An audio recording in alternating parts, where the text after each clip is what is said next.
The briefing, and I'd like to begin today by introducing once again Dr. Ngozi Ezike to give our medical update. Doctor. Thank you, Governor, and good afternoon. To start, to date, we have run a total of 346,286 tests for COVID-19, with 13,139 being reported in the last 24 hours. Today, we are reporting an additional 2,122 new cases of COVID-19 here in Illinois, for a total of 65,962 cases in total. Unfortunately, I'm also recording the largest number of fatalities reported in a single 24-hour period, with 176 deaths, which brings us to a total of 2,838 lives lost in Illinois associated with COVID-19. Regarding hospitalizations in the hospitals throughout the state, we have 4,780 people who were reported to be in the hospital. Of those, 1,266 patients were in the intensive care unit, and of those intensive care unit patients, 780 were on ventilators. On the recovery front, cases who responded to our survey continue to report recovery from this deadly virus. 47% of those surveyed within 14 days from their positive test report illness recovery. 74% of individuals surveyed 28 days after their positive test no longer are experiencing COVID-19 symptoms and are reporting recovery. I know that May has signaled a change, not only a change in the calendar month, not only a change in the weather, the season, but also a change in some people's psyche. The change has highlighted an increased sense of cabin fever and the desire to get out and get back to what people perceive as what their previous normal was, and wanting that back so much. There's so much pressure for us to get back to that normal because we have all faced this unprecedented disruption to our lives. I commend Governor Pritzker for getting ahead in this fight against COVID-19. Without his leadership and his dedication to the people of Illinois, we would be in a much dire situation. But the truth is that we're still in a significant war with an enemy. If this was a traditional war where there were soldiers outside of our doors in the streets and people would be risking their lives to be outside of their homes, no one would think about the need to go to work. No one would think about getting their dog groomed. No one would think about getting their car washed. But this enemy is so different. It's invisible. And maybe as a result of that, we have underestimated the power and the destruction of this enemy, despite the very visible fact that more than 2,500 Illinoisans have lost their lives in just 2 months. That's an unprecedented amount of lives lost compared to any time within our Illinois history. So we all have a choice still to make, despite the fact that the month has changed. I know that some places are more open in a limited capacity. Maybe you see your friends out, maybe people are congregating, but let's still take our personal responsibility. You are responsible to wear a covering if you're out in public. You are responsible for helping protect elderly individuals who can suffer the most severe consequences from catching this virus. You are responsible for finding other ways to still connect with these individuals who do need connection but cannot have physical contact. You are responsible for staying inside as much as possible. The fact is that we are still battling the same virus that we were all so united in fighting just 2 months ago. It's the same exact virus that disproportionately kills older individuals, that targets people with diabetes or obesity or heart disease. And newsflash, many of us have these comorbidities, making a large percentage of the population at risk. Yes, we've heard about some potential advancements and inroads in terms of treatment, but really there is no cure. There's still no vaccine, and we don't yet have enough testing to rapidly identify everyone who's infected and who has been infected previously. This is the reality of the situation before us, and we have to continue to do the right thing. We are very conscientious that there are people who cannot pay their bills, and they cannot provide for their families, and that's extremely distressing. And I understand that this is what leads some people to take their chances with the virus rather than continually lose income. But when they take that chance, it has repercussions for others who may not have been able to make that same choice. Right now, there are a lot of unknowns. In some cases, there are more questions than answers, and it's due to this novel virus. But we're working on how best to respond. My commitment is to you that we will continue to follow the data, and we will make the best recommendations based on that data. And it will be incumbent on you as individuals to follow those recommendations. If there are signs that we are headed in the wrong direction, I will make sure to signal the alarm as soon as possible, and we will have to make whatever course correction is necessary. We are still all in this together. Please continue to do your part for all of Illinois. And now I will translate into Spanish. Buenos tardes. Hemos probado un total de más de 346,000 pruebas para COVID-19 con 13,139 hechos en las últimas 24 horas. Hoy estamos reportando 2,122 casos nuevos de COVID-19 en Illinois para un total de 65,962. Desde ayer, 176 muertes con COVID-19 fueron reportados por un total de 2,838 muertes en Illinois, la cantidad más grande en las últimas 24 horas. Desde medianoche, 4,780 personas en Illinois estaban en el hospital con COVID-19. De ellos, 1,266 pacientes estaban en la unidad de cuidados intensivos y 780 pacientes estaban en ventiladores. Los casos que han respondido a nuestra encuesta continúan informando recuperación de COVID-19. El 57 de los encuestados dentro de los 14 días de su resultado positivo en la prueba informan de recuperación de enfermedad. El 74% de las personas encuestadas 28 días después de su prueba positiva ya no experimentan síntomas de COVID-19 e informan una recuperación completa. El mes de mayo nos trae cambio, no solo en el calendario o el clima, también un cambio en la mente de algunas personas. El cambio ha dado la sensación de fiebre de cabina y el deseo de salir y volver a lo que sabemos como normal vida.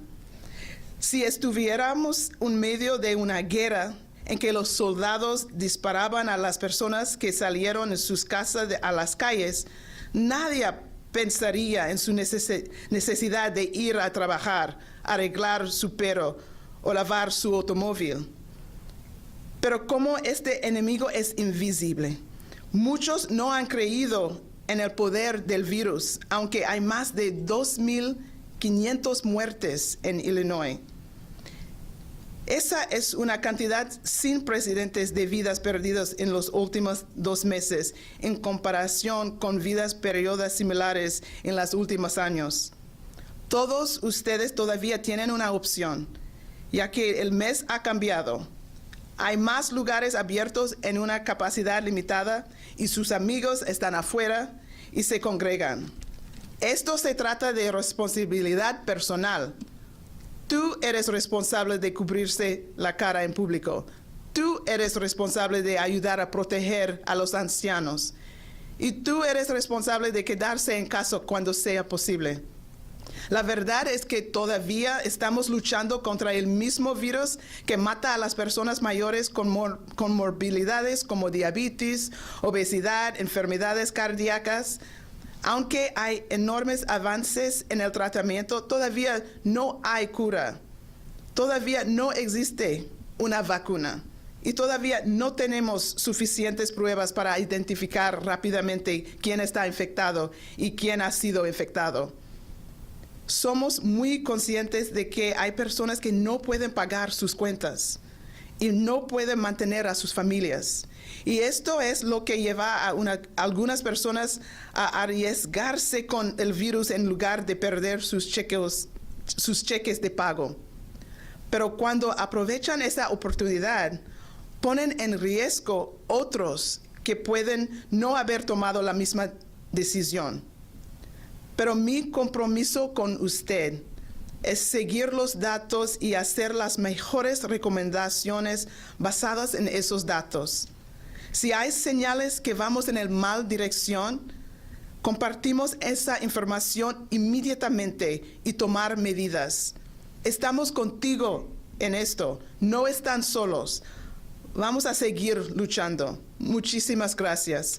And with that, I will turn it over to Governor Pritzker.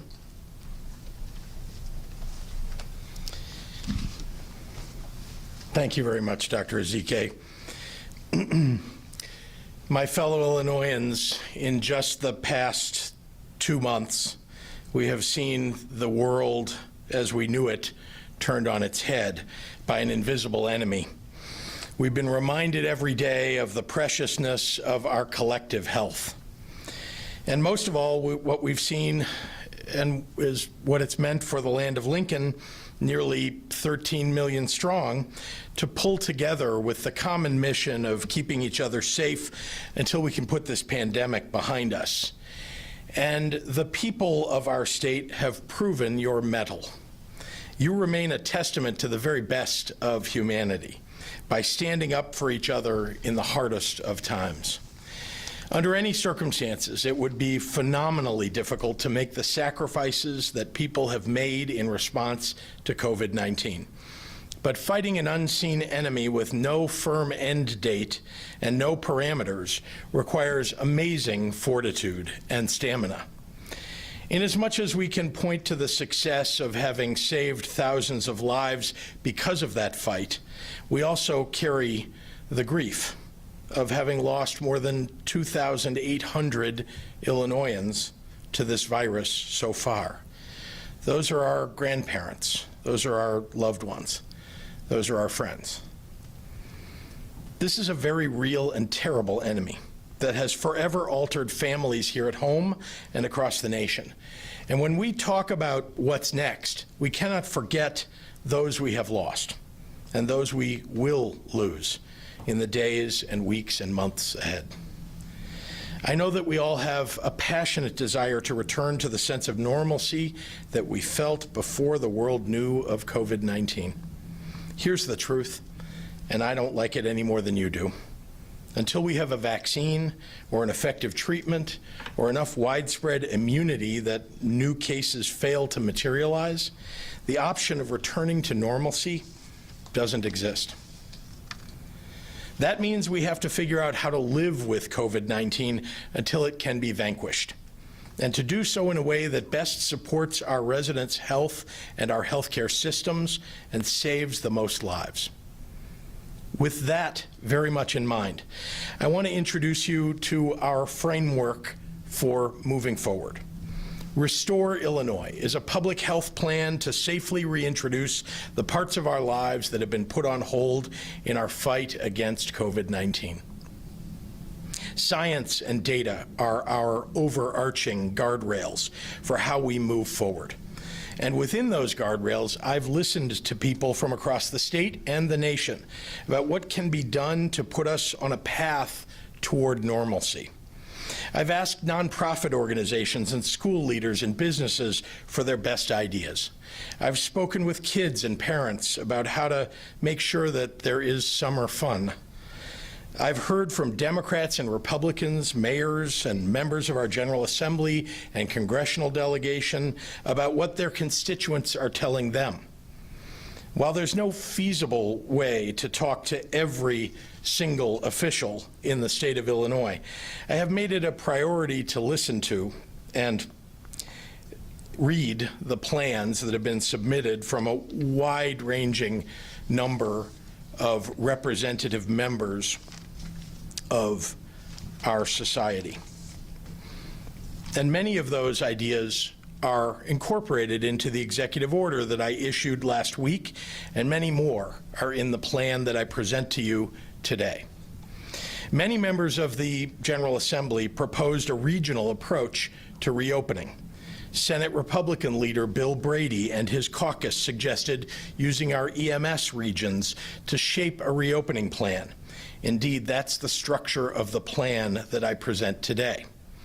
Legislators from Metro East, like Senator Chris Belt and Representatives LaToya Greenwood and Jay Hoffman, suggested that we reopen drive-in theaters.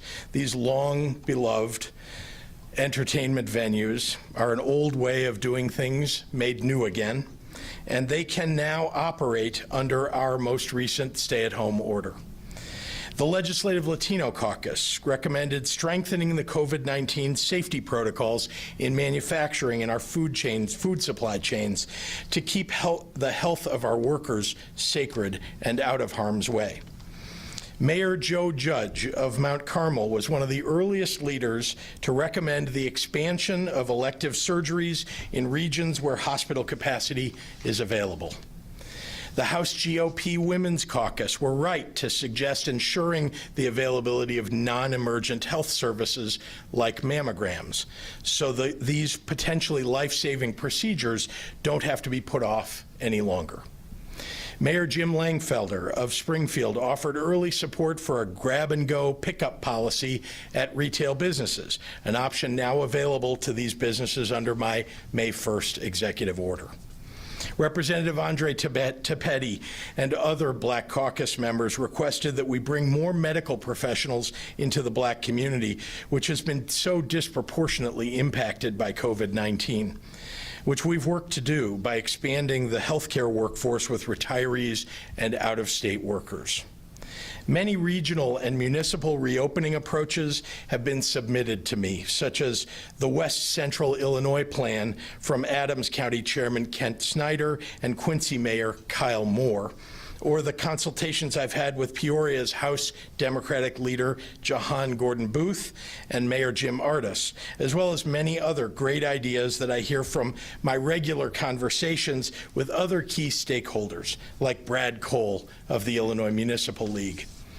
In short, this data-driven approach follows the best epidemiological recommendations, but it's also inspired by people across our state who carry real passion to make sure that their communities can begin thriving again, even in the face of this pandemic. This is also a regional plan. We are one Illinois, but we are also one Illinois made up of 60,000 square miles. And reality on the ground looks different in different areas of our state. So moving forward with Restore Illinois, we're looking at the state as 4 regions, each of which can move through phases at different times: Northeast Illinois, North Central Illinois, Central Illinois, and Southern Illinois. To be clear, these regions were not arbitrarily selected. These reflect the IDPH emergency medical service regions that have existed for decades, the same regions that set parameters for ambulance drivers and hospital collaborations.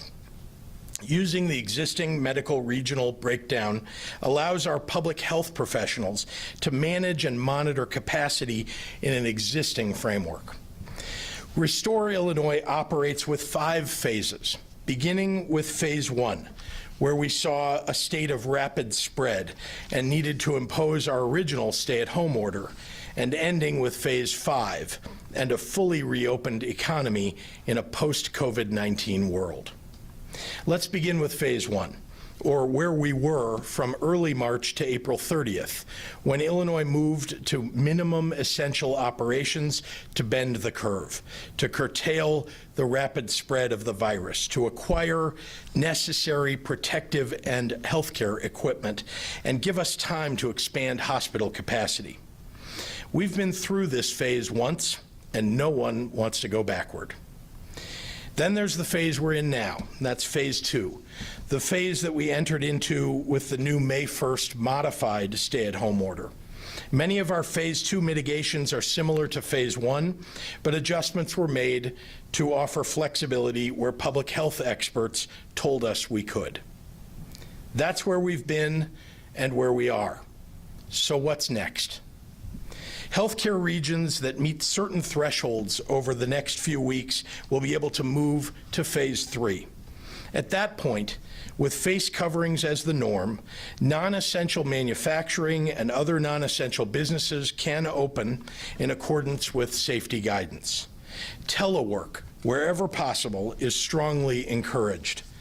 Barbershops and salons can reopen. Health and fitness clubs can offer outdoor classes and one-on-one personal training, all in accordance with DPH safety guidance. The region's state parks can open. Limited childcare and summer programs can operate with DPH guidance. All public health gatherings of 10 people or fewer can take place during this phase. And I want to stress this point. Even as businesses reopen, employers should do everything in their power to provide remote accommodation for older and COVID-vulnerable employees. In Phase 4, a region would need to see continued declines in its positivity rates and hospitalizations and maintain surge capacity. And if so, restaurants, bars, spas, cinemas, theaters, retail, and health and fitness clubs can open with new capacity limits and DPH-approved safety guidance. Schools, summer and fall programs, childcare, and higher education can open with safety guidance, and all outdoor recreation programs would be allowed. Public gatherings in Phase 4 will be limited to 50 people, although this limit is subject to change up or down, depending upon what the science tells us at the time.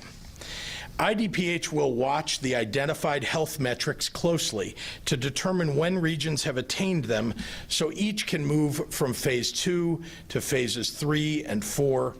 And more specifically, those metrics are, first, a region must be at or under a 20% test positivity rate and increasing by no more than 10 percentage points over a 14-day period.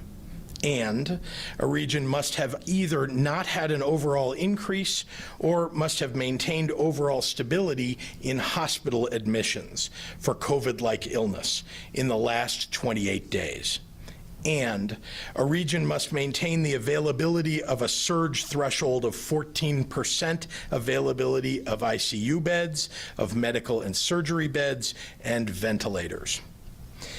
Because May 1st marked the beginning of Phase 2, in which we loosened and modified a number of mitigations, that is the first day for the 14 and 28-day measurement periods to begin, meaning that the earliest that a region can move to Phase 3 is May 29th. Changes to mitigation strategies in each phase will impact the data in each phase, so the assessment period begins when each new phase begins. IDPH will be tracking each of the 4 regions on these metrics and will make that data available online to you every day so that the public can track it too.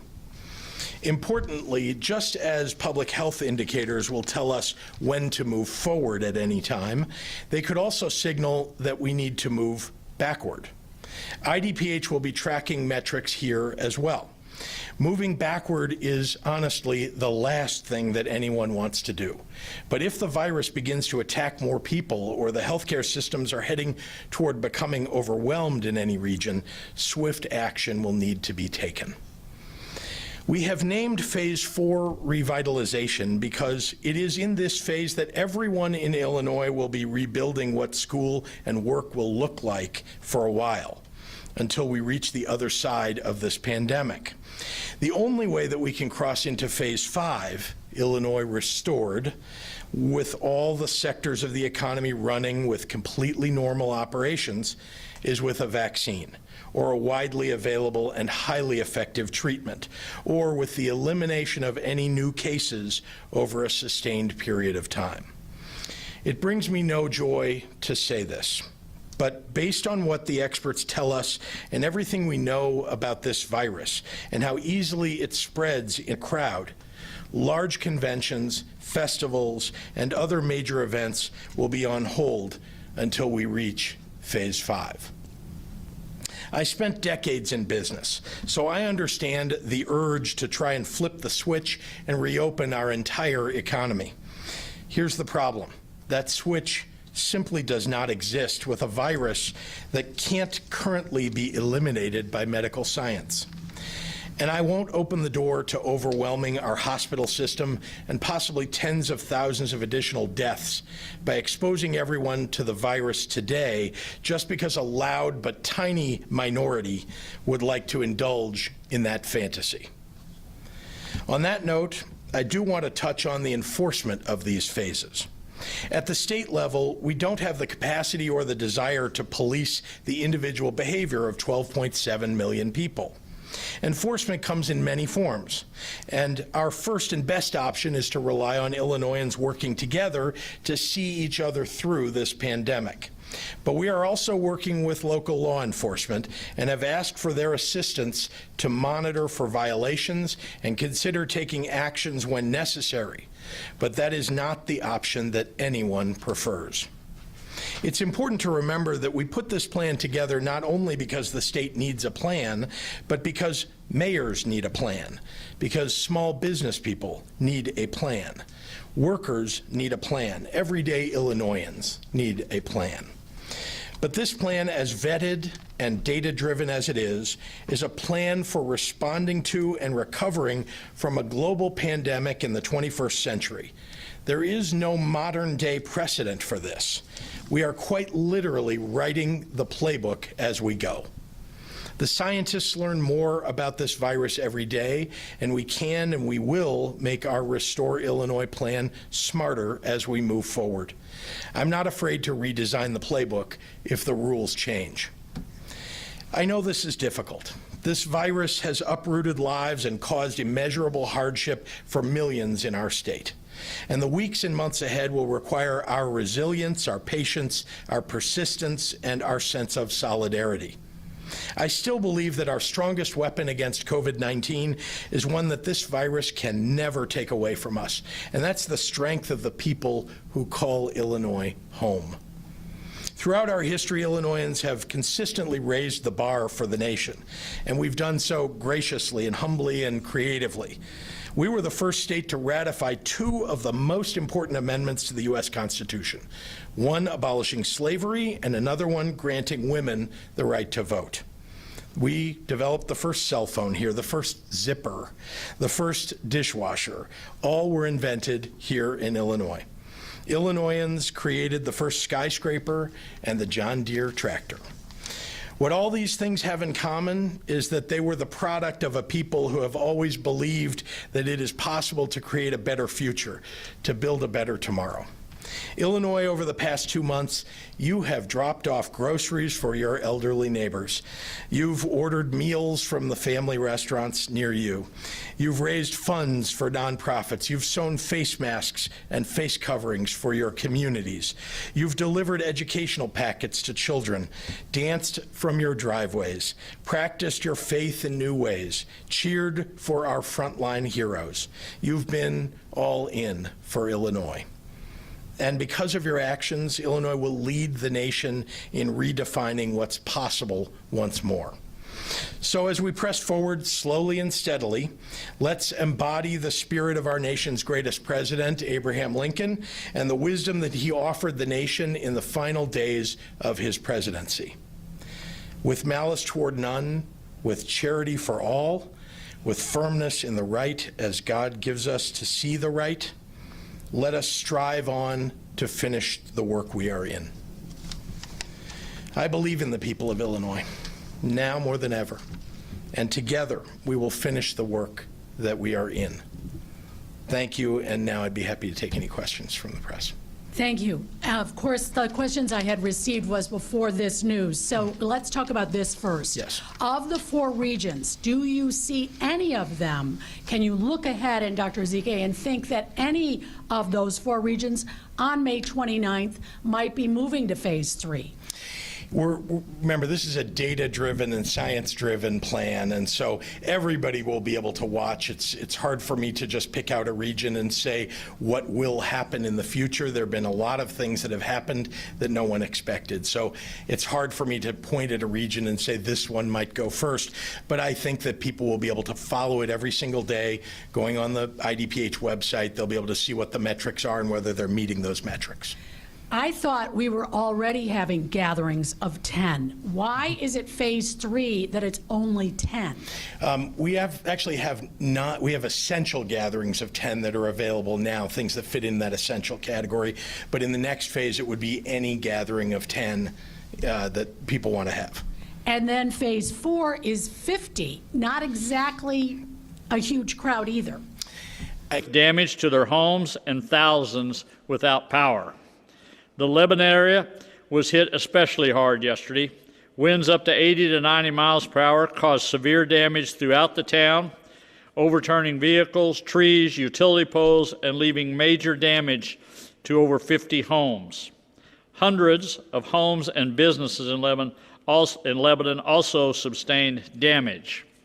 In Bates County, a person was killed after severe winds caused a tree to fall on their home. Severe winds also derailed 25 rail cars carrying hazardous material just west of Campbell in southeast Missouri. The Department of Natural Resources responded to the scene to assist. No hazardous materials were spilled, and the rail cars are being secured and removed from the personnel to assist with last night's storms. Yesterday serves as a reminder that even as we continue to address COVID-19, state government must still be prepared for any other crisis of emergency that may arise, especially this time of the year when severe weather and flooding is also apparent. I also want to thank all the first responders from last night. The utility workers were out there last night and today for their work that they were doing over the storms that crossed our state yesterday. It is a balancing act between COVID-19, reopening the economy, severe weather, and many other things on a daily basis. But I want to assure you, we are prepared in the state of Missouri. Yesterday, I was asked about the McChrystal Group assisting our fusion cell and want to clarify the role of that group. The McChrystal Group does not play a role in creating our models. This group is a project management piece of the fusion cell. The models are created by academics and medical professionals. And today, Director Richardson is here to talk more about that and an update on his work. So, Todd? Governor, thank you, and thank you all for being here today. The state of Missouri has continued to work as a cross-functional team of experts from across state agencies. We've been working in partnership with our private sector healthcare leaders to better inform our response to COVID-19. Every single state department has been involved in this effort, with many participating daily. We've been working along the pillars of the Governor's Show Me Strong initiative, including working on testing, better use of our data, personal protective equipment, and ensuring that our healthcare system has the capacity to meet demand. This team has been working tirelessly to ensure that Missouri is prepared for any eventuality and is making the best use of our available data. As the Governor has said many times, the state will continue to use a data-driven approach.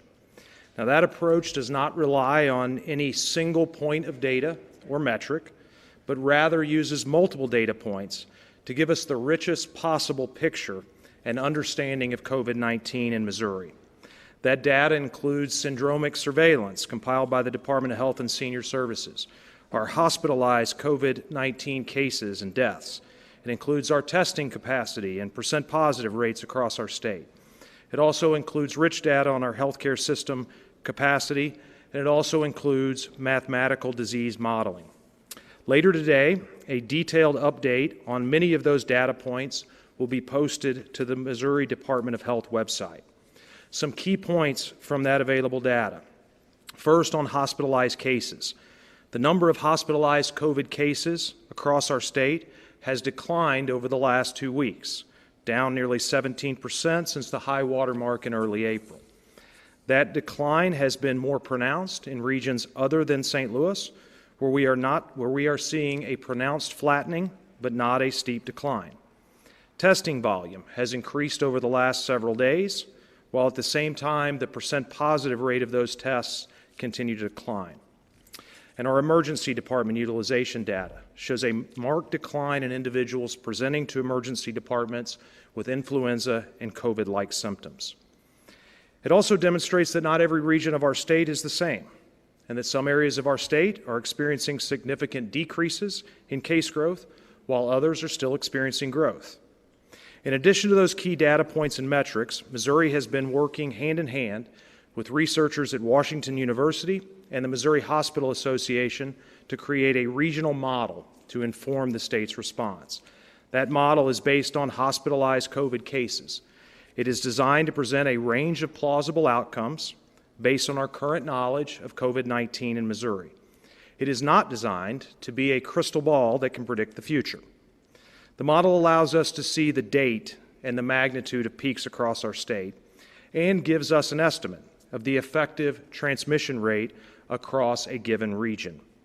That modeling data shows that overall, Missouri has significantly reduced the rate of transmission. It does not show that this event is over or that it is behind us. Continued common sense social distancing, increased testing, and improved containment strategies will be needed to ensure that we continue on this positive trajectory and that we ensure a sustained recovery. Todd, thank you very much. Thank you for your continuing work for the state. Also, Dr. Williams is here today. He'll also be available for questions towards the end of it. As I said yesterday, we are on the road to recovery, and we must continue taking steps to protect ourselves and others throughout the recovery process. With that said, we encourage Missourians to safely re-engage into the economy. We appreciate all the Missouri businesses that have respected social distancing orders, followed the guidelines, and taken additional precautions to protect their employees and the public. And now, more than ever, these businesses need our support to get back on their feet. So I encourage all of you to shop local, support Missouri-based businesses. This will be the key to the future of opening up our state and getting our economy back in Missouri, but it'll be driven by Missourians who are willing to shop local. This will be critical to stimulating our economy and getting us back to where we need to be. Today, Lieutenant Governor Mike Kehoe is here to talk more about Buy Missouri and a program and how you can help support your local businesses here in Missouri. Mike? Well, thank you, Governor. And as a small business person yourself and my small business background, on behalf of businesses and the thousands of employees and Missourians across the state, we thank you for opening back up the economy and doing it responsibly and safely. Buy Missouri, as you know, was created back in 2018 by then Lieutenant Governor Mike Parson to actively promote Missouri businesses and manufacture products in Missouri. Buy Missouri continues to grow because of the dedication and efforts of the members whose hard work supports the state's economy. Recently, the program reached a milestone by signing up our 300th member. I'm proud to share today our 300th member in the Buy Missouri program is Sioux Chief, located in Peculiar, Missouri. Sioux Chief is a family-owned and operated business since 1957. Sioux Chief is a global plumbing supply manufacturer who brings new, rough plumbing products ideas to market. From concept to completion, Sioux Chief is home to over 600 employees. Today, there are now 305 total Buy Missouri members enrolled, covering 81 counties across our state, with some of our newest members coming from Wellsville, Henley, Poplar Bluff, and Springfield. Buy Missouri provides jobs to over 13,100 Missourians, which equates to nearly $400 million in annual payroll. Those are salaries going to our friends, our families, and neighbors all across Missouri. Missouri Greatness is also part of the program that we follow in Lieutenant Governor's office, a non-Buy Missouri company, and there are many of them doing great things across our state. For instance, this morning you may have seen Pfizer, which is a global company with headquarters, or major campus, I should say, in Chesterfield, County part of St. Louis, has been identified as one of 3 initial manufacturing centers for COVID-19 vaccine production. Buy Missouri companies also stepped up during the COVID-19 challenge. Step and Pull, one of our newest members from Greene County, manufactures foot-operated door openers. Aristos Beverage in Camdenton, Missouri, donated their canned water to mid-county fire protection districts and their communities. Many Buy Missouri companies stepped up to meet the coronavirus challenge head-on and changed their typical business models to create hand sanitizer.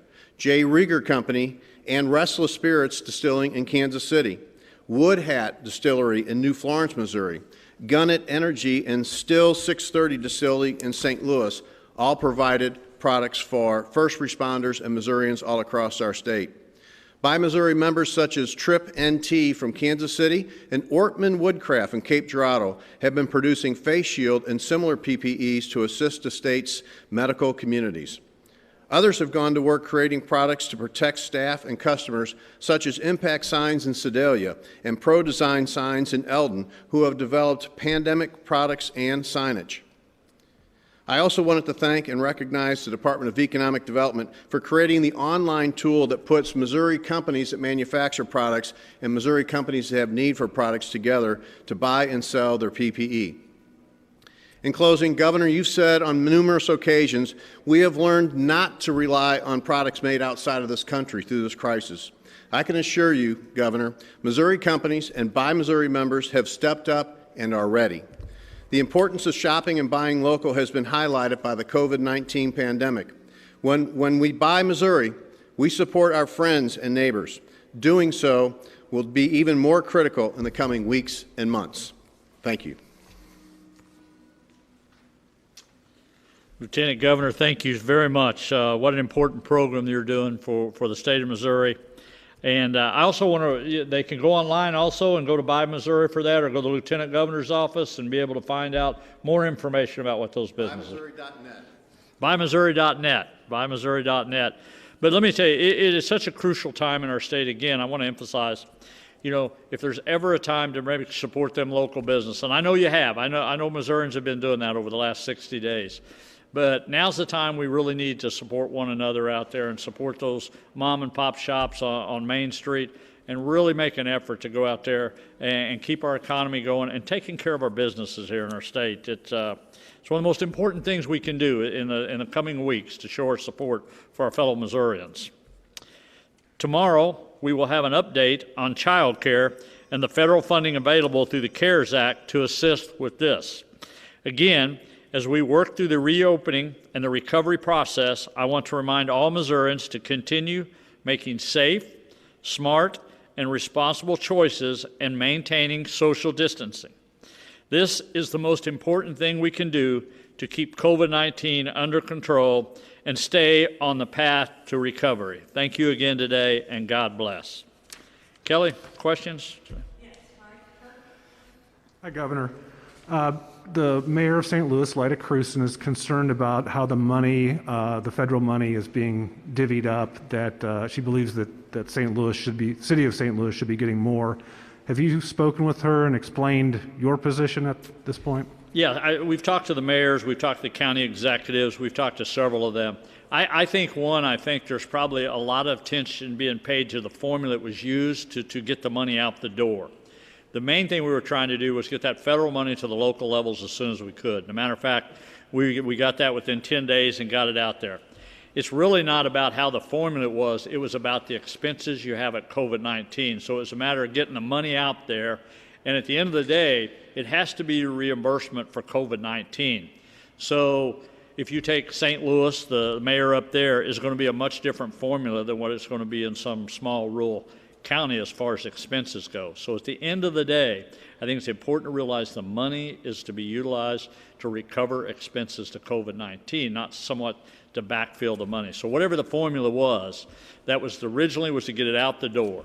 And if there's more money coming down, we'll be able to utilize that. But there was different things in the guidelines of how we walked through that to get it done. Governor, you mentioned the McChrystal Group. Yes. How much are they getting paid for their services? I'm not for sure on that. I don't know. Todd, do you have that information?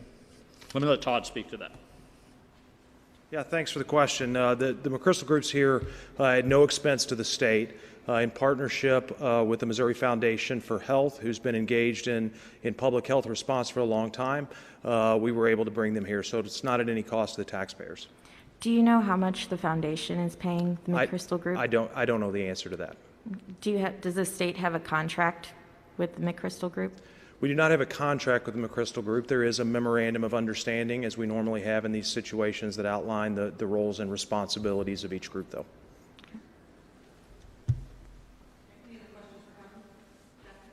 Governor, somewhat related to coronavirus, but a bit off topic. We saw the House debate today a big omnibus crime bill where it ranges from topics from punitive damages all the way to residency requirements for law enforcement. As a former legislator yourself, is this a responsible way to legislate? Well, I'm not going to speak for the legislators because I'm not sure what all amendments were out there, and I don't know, so it'd be premature for me to even mention that.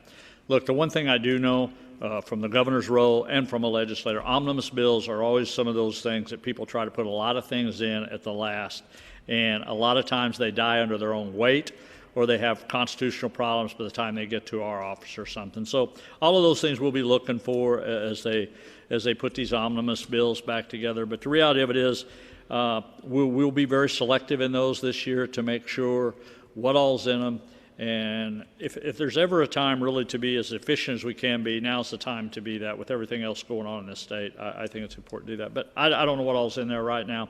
And again, I won't comment on signing any bills or what I would approve until I see those bills on my desk. A brief follow-up question in that regard. We've seen you veto larger bills like this in the past. Are you more apt to veto these larger omnibus bills? Again, I'll just have to see what's in them. I'll just have to see what's in them. I don't know. This is unusual circumstances for all of us, all the things that are going in right now. The budget process is totally different than what it's ever been. So again, we're just going to have to walk through this as we get through this. I think, one, we're still all wondering what the federal government's going to do. What are they going to do to backfill some of this? So there's just a lot of moving parts to the budget, to the legislation right now. We'll just see how it all works out. Governor, can you just give us a general sense of where you think the state is right now in terms of fighting the coronavirus? Yeah, I think we're in good shape. I think when you compare us to other states, I think we did a lot of positive things early on. I think looking back on it now, I think we made a lot of moves correctly in this state of Missouri to help protect people in this state. And I think we're now starting to prove that all happened by the action we took early.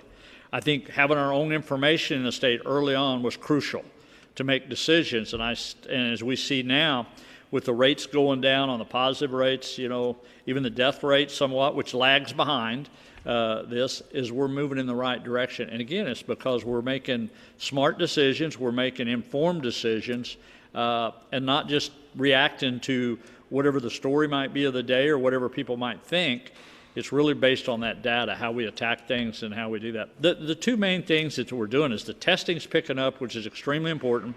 We can now target areas, box in, as Dr. Williams likes to refer to it, our nursing homes, wherever those outbreaks might be, we can get there at a pretty quick order now and we can test everybody. And we didn't have that availability 2-3 weeks ago. We do today. So that's a little bit of a game changer. I actually have one more question about the McChrystal Group. Is the MOU that was mentioned, is that public information? You know what? I'm not for. If it is, you can check with Kelly. She'll know there, somebody in our office, to see what it is. I'm not sure the details of it. Again, I think it's important to realize they're not working for the state of Missouri. They're an outside company working for an organization, is what they're doing, to help assist us with the fusion process. That's the way I understand it from a management role, but they're not working for the state in any fashion. I believe this was asked yesterday and you weren't aware of the information, but maybe now that we're a day into the reopening, you may have a better sense of what businesses actually chose to reopen as you announced they were able to do so. Do you have a better understanding of the percentage of businesses? I think yesterday you asked me for a percentage, and I don't know any more than I do today. I know a lot of business opened up. Again, I know a lot of them probably didn't. But I think the majority of them probably that was available to open, they did, and to want to go back and draw that business is there. So I think you're going to see it. Again, I think it's going to be a slow process, the way we're going to build back the economy. I think businesses are going to be opening every day, and people are going to be going back to work. And we hope to see those numbers, seeing people go back to work in the next week or two. We hope those numbers start changing quite a bit from the people on unemployment back to the workforce. I've been talking for the last couple of days with some workers at the Triumph plant that are supposed to go back to work this week, and a lot of them are scared about potentially picking it up from somebody who's asymptomatic, infecting their families. I just wanted to know what you would say to them on a personal level as they're going back to work doing this job. Look, I think hopefully the company's doing everything they can to protect the workers. Hopefully with Dr. Williams, us being able to go up there and identify who those people are that are positive and that you take them out of those scenarios. But the bottom line is you got to go back to work if it's safe to go back to work. We just can't leave that up to every individual, but if your company believes it's a safe environment for you and you believe it's a safe environment, then that's between you and the people you work for. If you don't want to go back to work, then you don't have to go to work back necessarily. There's other people out there probably, I'm sure, needing to hire people too. So, it's a question of between individuals and businesses, how they approach that. But I don't think you're going to be able to say, I just don't feel comfortable going back to work, and you're going to be able to just stay at home. I just don't think you're going to be able to do that. And there's a lot of moving parts to that question you asked, but that's what I believe as a fundamental rule. Governor, you laid out your legislative priorities at the beginning of session, and the session is now severely truncated. There's only a couple weeks left. So do you have a renewed legislative priorities? What do you hope to get across the finish line this year? Look, we had a lot of new decision items with the budget last year when this all started out. The economy was looking better. There was a lot of things we were wanting to do to keep building on that economy that we wanted to do. The reality of it is things have totally changed. So a lot of those new decision items that we had in there from the governor's office simply have to be put on the back burner for right now, because it's more about just getting the money to balance the budget right now and to see how we proceed as much as we can. But we're all going to have to do with less. I don't care whether you're the departments out there, whether it's the governor's office, whether it's the legislators. We're going to have to work within the means we have. So a lot of the things that, I would have liked to have had in there is not going to be in there. And frankly, we put it on when we did the governor's amendment, we took a lot of it out because we knew we didn't have the money to pay for it. Any other questions for Governor Parson? All right, Lieutenant Governor? Good. Dr. Williams, are there any questions for you? All right, Jacqueline. Dr. Williams, yesterday you mentioned that asymptomatic people for COVID-19 were less contagious or somehow less apt to spread the virus. Could you elaborate on that and where you got that information? Yeah, thank you very much for that question. Let me just update you real quickly. We finished our testing at Triumph. We've done 2,367 tests. 412 have come back positive. There are a few more coming in from last Monday through Friday, which gives us a rate of around 16%, I believe, which is consistent with the CDC article that came out last week on the 19 states that have meat packing plants. And I think you ask a great question, and we're learning something new every day. If you'd asked me 3 weeks ago if we'd gone into a plant like this and seen this many asymptomatic people, we just didn't have that information. I'll be happy to provide you the articles that show that we think you're most infectious with COVID-19 when you're coughing, when you're producing, and which would make sense. It's transmitted by droplets, and so that makes sense. I think the great question going forward is just how infectious these pre-symptomatic people are. Now, I will tell you that we've been going in all weekend. We worked all weekend. And as we look at these people who are asymptomatic and go in and talk to them, we are finding that if you look at the 6 or 7 criteria the CDC now lists, that many of them are now telling us that they were, in fact, symptomatic. They might not have had a fever, but they had a cough or they had muscle aches. So I think one thing we're looking at, and I talked to them this morning, is I think one thing that's being revealed in this is that there are going to be more people who were pre-symptomatic or And that is consistent with earlier data we saw. And so I'll be happy to give you that article. And there are numerous articles that make us think that remember the incubation time is 2 to 14 days. The median is 5.1 days, so that we usually think you're most infectious right around 5 days. But thank you for asking that. The FDA is moving to be more stringent about antibody testing products. So what's the status of what we're using, and is it going to meet FDA guidelines? Yeah, Philip, thanks. Great question. And the answer is yes. There are now 14 labs that have been approved by the FDA. And Disorn, the one we're using, I talked to Bill Whitmore today, is one of the 14 approved. We'll have the ability to do about 1,500 a day. The governor and I were on a conversation today we have every week, as we have for like the last 9 weeks, with county commissioner executives. And there's a lot of interest in spending that COVID-19 money on antibody testing. And so my message to all of those is that, as you know, Philip, the FDA put out yesterday, you got to be careful in what you buy and make sure that they're validated, and the FDA is requiring that. So my strong admonition would be, before you purchase, I would strongly encourage looking at the validation, and clearly the 14 that have been approved by the FDA, of which the state of Missouri's is one, which shouldn't be a shock since the president-elect of the American Public Health Laboratory Association is our head of our state lab. So. And how many of those have been done at this point? We're not set up yet. My best guess is 10 days before we'll be validated to offer that throughout the state. So the initial guidance from Triumph to its workers on Sunday was that they could come back to work yesterday. Yes. And then that was changed last night, to my understanding, citing CDC guidelines. As far as I could tell, those CDC guidelines were updated on Sunday. Mm-hmm, they were. So why the communication mix-up there? Yeah, I thought you would ask that. And the reason is that we had given them guidance all during the week. The company's been great about consulting. And so there, at one level, there was this concern that if we shifted the message, as we had given that message to them as late as Friday, on Sunday, it would be confusing. But I felt that, as I've always told you, we have to be nimble. We have to act. We have to be prepared to act immediately. So last night, we were on the phone going, no, you need to change your guidance and make it 10 days. Because the information from the CDC is just common. I just want to follow up, one thing that was asked to the governor.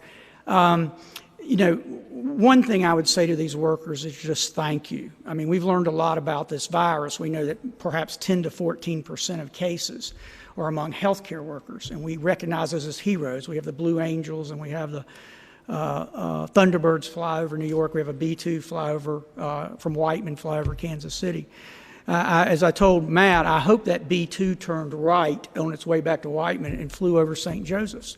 Because as you look at national stories of meat shortages, that some chains are saying you can only buy so much meat, just incredibly appreciative to the people at Triumph and our other meat pack. We have 12 or 14 here in Missouri who, just like others, go to work so that you and I can go to the grocery store this morning and get food.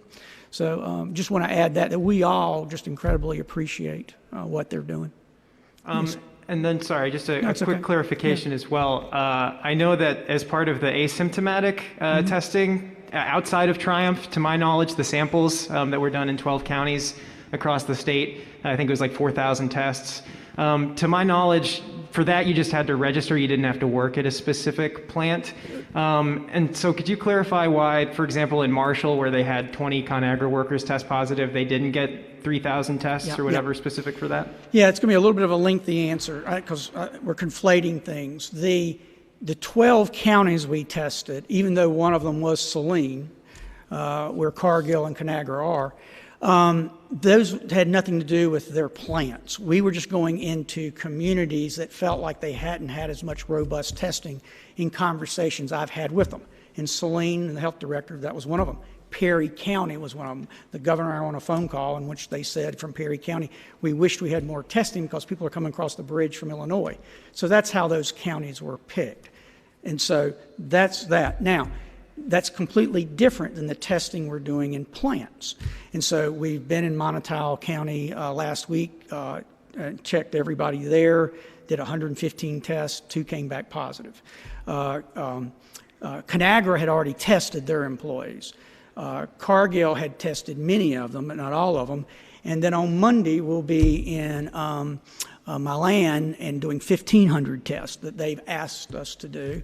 And I've got a phone call when I leave here with 3 more plants, our live animal food processing plants, that like us to test them. And again, because the governor said we now have this capacity. We can now do 60,000 tests a week here in Missouri. We've worked really, really hard to do that, and it's paid off. And so don't conflate those two groups, and I can see why you would, because we were testing in Saline County, and that's where those 2 plants are. Dr. Williams, you just mentioned the 60,000 test capacity, but Yeah. can you clarify whether that takes into account whether labs have enough things like swabs and Yeah. reagents and other collection materials? Yeah, that's a great question, Crystal, because to your point, the labs tell us they have the capacity to do the test, which is 60,000. But to your point, you have to have access to get a test, and then you have to have the sampling equipment. The best way I can answer that for you is we now have 151 mobile testing sites that weren't there on February 28th or 29th, which is a leap year. That is a testament to what this state was able to do because we wanted testing. So we have access. That's the first thing. The second thing is the best way I know to answer that question is up at Triumph, we were able to make a phone call and get 3,000 sampling kits in 12 hours. They got there in 12 hours. In Milan, we've made a phone call. We're getting 1,500 testing kits. Last week we did 2,000-something tests, 2,800 tests, and we got testing kits.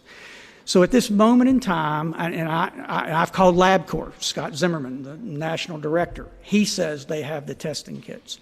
So I understand you will hear pockets. I talk to Herb Kuhn every day. I talked to him this morning, the president of the Missouri Hospital Association, that you will hear pockets of people saying, well, wait a minute, we just can't get the sampling kits.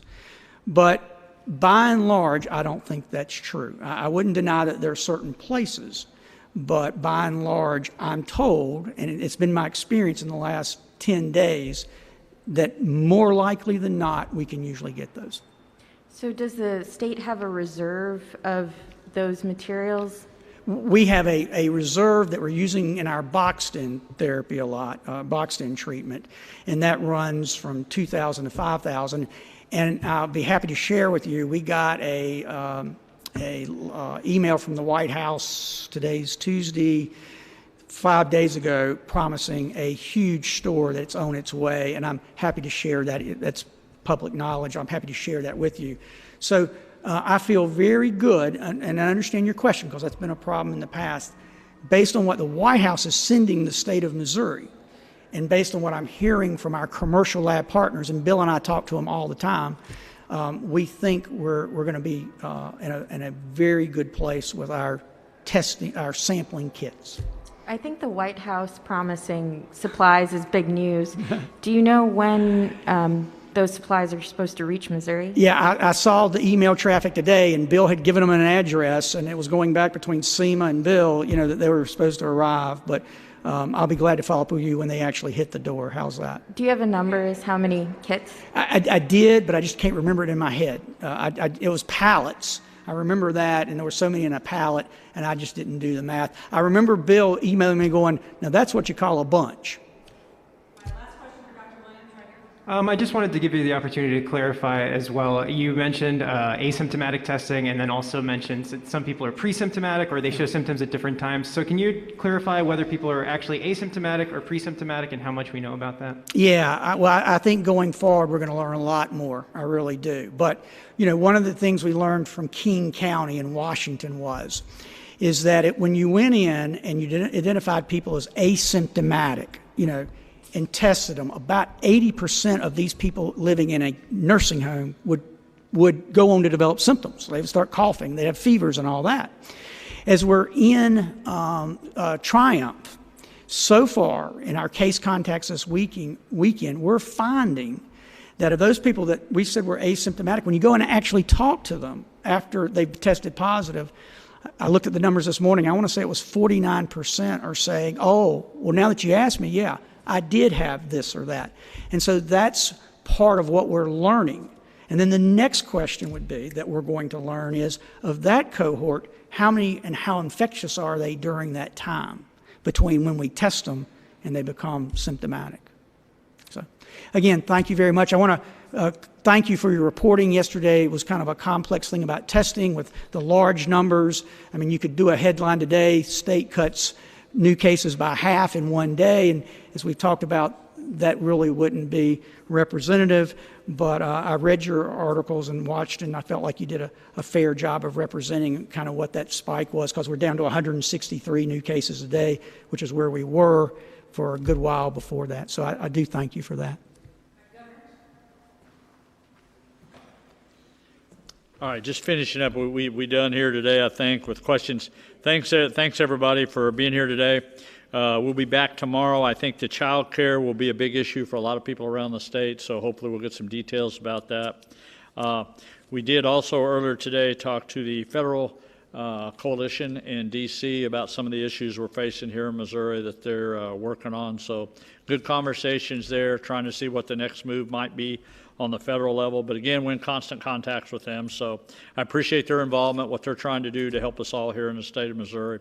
And all of them have been very supportive of everything we've been doing in the state and trying to work with us ever since we've started making the calls with them on a weekly basis. So again, thanks everybody for being here today. Thank you.